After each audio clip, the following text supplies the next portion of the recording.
If my love's lost with me tonight.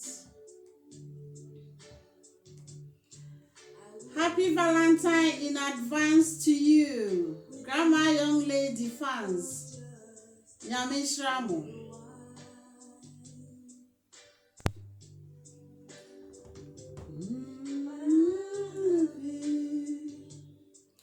Odedo. Nanso odomun samaye bebre. Enunti se nimdifo bi etuda ku bi esi ho. Se yemfa enhwe ye do emu asem nka. Me fin se ni odi Valentine bae e wo se ye bona baso.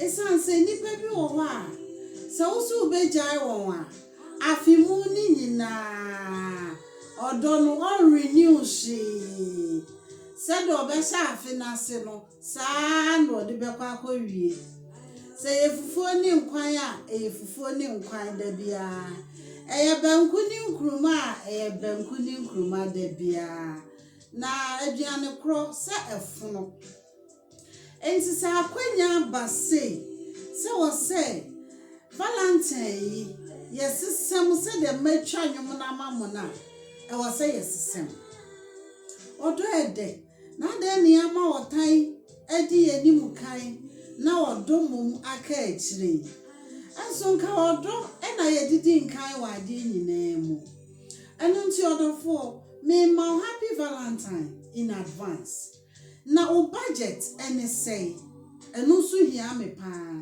esan se ebinu wo ha ansa no obetimi aye bibi kakra ama anigye serie ahokeka ene odo aso ofie no agese wa boka bebre but Grandma Young Lady mikuta Valentine budget enu nti se de wo budget tie bia no metimi aboa wo ama wotumi aye nsesaye kakra e ofie emmema muma yankeka ye ho nenti da ne da debi Grandma Young Lady mikuta Valentine's budget enunti eye £50 na £50 no de mi hia ne se obeka kire me se £50 de ubenya e de renew wa ware odofo wo maame wade nyina bi nipa bi a woda wakoma so na ubehwe na afia kwa aba na wantumi anya hwe ama no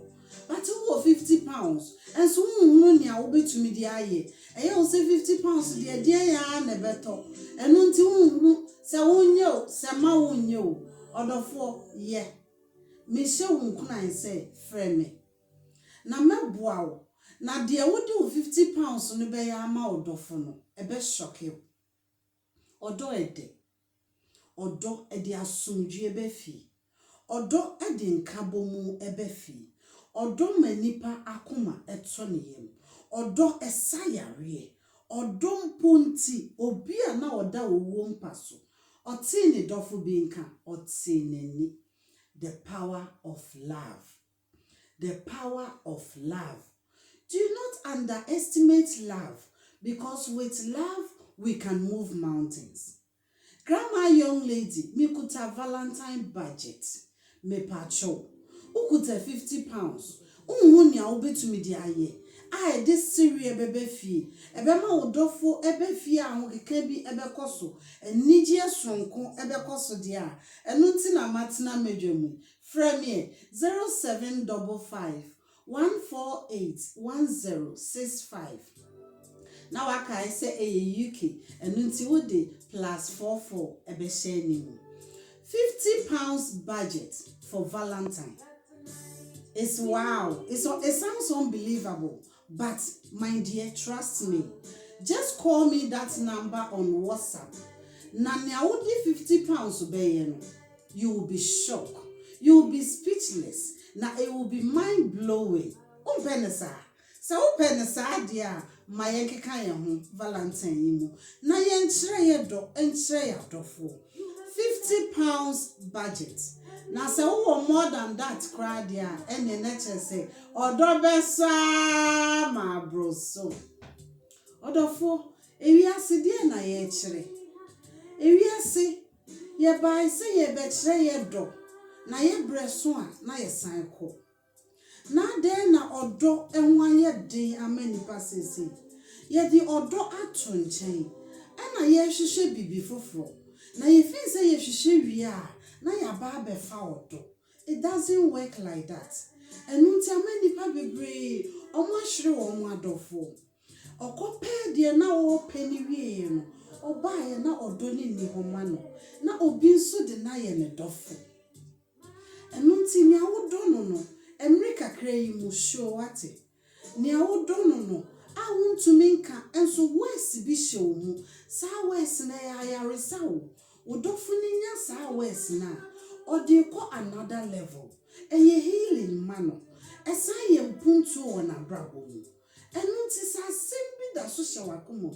Awa mu no uko benyina bibi ka kire wo say da ben na wo benya akwanya na waka asemwe a kire wo dofo ebetimi aye wadamfo ebetimi aye wo maame ebetimi aye wo papa it could be you neighbor bi a wabo wo pen na ne hia pa no udompe mu dompe nia eka no ana aka wo ebia na ye wono a utimi hunu sa asembi wo wano odo bi hye omu wodi ehinta wodi esie untumi nai na edi nkyere no edie na si kwanti a untumi nai wodo edi enkyere wodofo odo kwani a odo wo enunti de wanya a wonene te no mi hone se wodofo no edie na tosi yemfa nche wo na yankwa na eyese a yaso a wotan ama wotan enya ahoden e wo yenso onsom onini pa.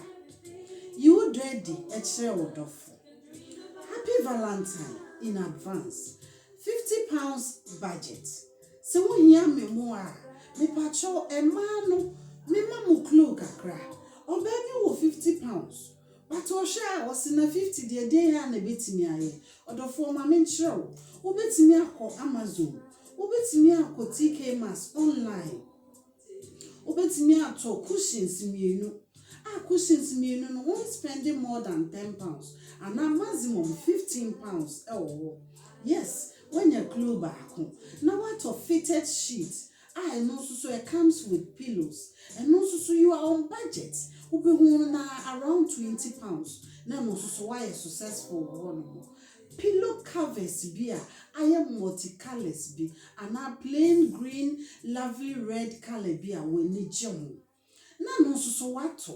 Odofo in total me see £50 ade be ya amount no you will be shocked na wo wi a na se wo bathroom shower curtains no na wo feel say aye dada dodo eno 2% osisema why don't you choose a lovely color a bit suit wo bathroom na eno so wo di attach na wo yes attach we nyina so sweetheart so odwen dia ono so be ya amount ebi amount no so kura £50 na okosha atale bi ananka wo pe no o share no si atale nka me yerepe anka me girlfriend yipe anka me lady yipe na so bi a ebo ni nti eno nti na meja number no 0755 148 1065 on WhatsApp ubenyame na me mboa wo na plan is sweetheart darling Oval no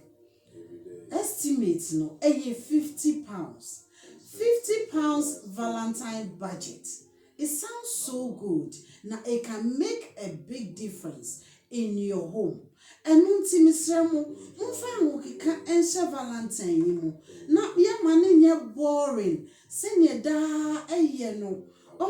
Ochanya na shiensi. Na no susu abeya akumamu enyade akumamu atete akumamu yaudia eno so bekoso na de wakwa san de wakowie Valentine for besan ba na for how long na o de bia Valentine disaster untumi nye bibi krokro we bi emani sisi so na better still no wan so betimi create wo unique way because I was saying who nipa na won anything no nipa na wo ya ama no no wo dofo no na wonnim no enu nti hu na pedie na ye na pedie so obi akoto candle eno nkyere se wo se wo to candle ebia na wo de no chocolate crab etimi aye ho ejuma se obi akoto red bed sheet ebia na wo dofo no nim se ope green.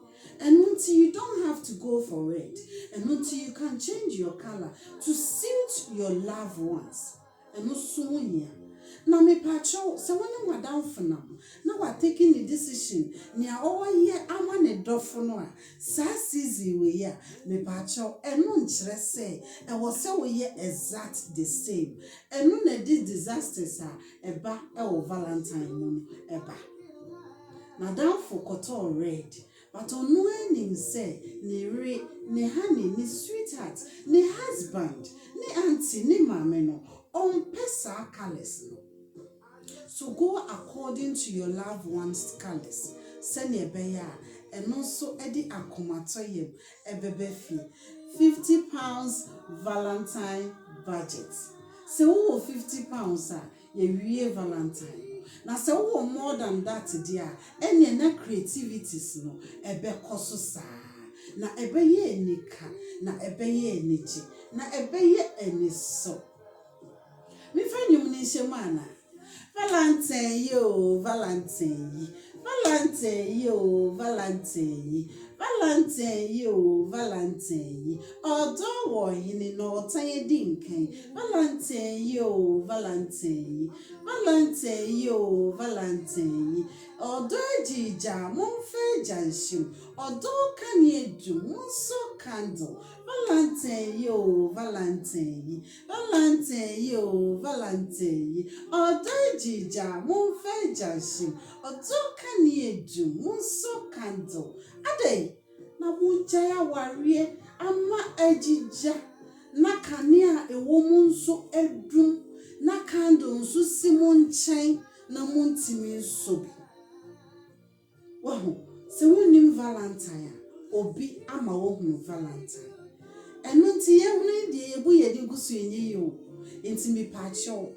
You can do early Valentine, you can do late Valentine, depending on nipa na wo ya mano na availability and then the schedules. Said the beya won miss time no na won call wrong time so because time may be or no ma e ma odo esa boni pe no e bia na wa wonim se won yare oni ahokeka this Valentine enu ti se ukukuru bibi kukuru na ono so na ho ode amoa no ama na ntimi ansomu a Valentine surprise no abo we no na me mpese Valentine surprise ebebo we no enu nti na me ma wani da ho se to bo ase hwewiem hwe weda no hwe sedia entity no ne tebia no etie ahokeka no sedia esisi so na se hu we nyina na ofin se the right time dia ene na mre na so se utimi de o Valentine surprises no egu na kwemu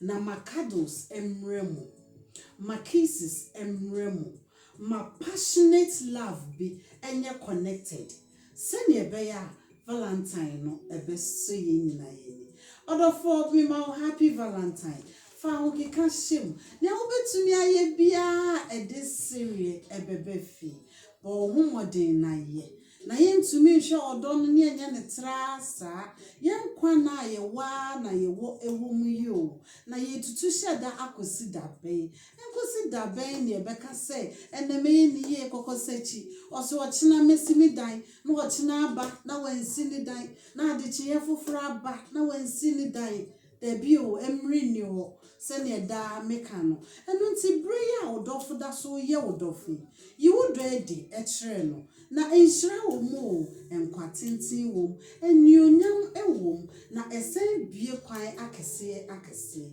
emmaye happy Valentine meni agise meni mu abekasa grandma young lady musumfo ne me eno nti se bibini mentia wo nanso na manyi wa sutra na akwaye se medi bibi ehintaw you dofo edi Valentine ekwan bia a wonam so a wonim say ebe so nani enye se wo ye to please public. No, nipa na oda wakoma so no ono na wo ye ama no. Eno nti dinkan picture ono ansa na what picture public. What you say? Because I went to me meeting a satisfaction. Now ko post no ewo public. In a way crowd be offending no. Because only ni me no na dey na see ye. A fe wo ko post eno ne yenya ne den. Ono na kuma mu ahiade e na wo se wo ma ne ye wo ahiade. Orofo mede obesi a na machia na ansa ne ye beko no ye betu ye nwom no. Yankwe hey, grandma young lady, grandma young lady, Ayemia, na semba kwa mike chato they say, your Valentine is your design. So design your Valentine and make it a successful and a beautiful one. Messiha namakane say makramo.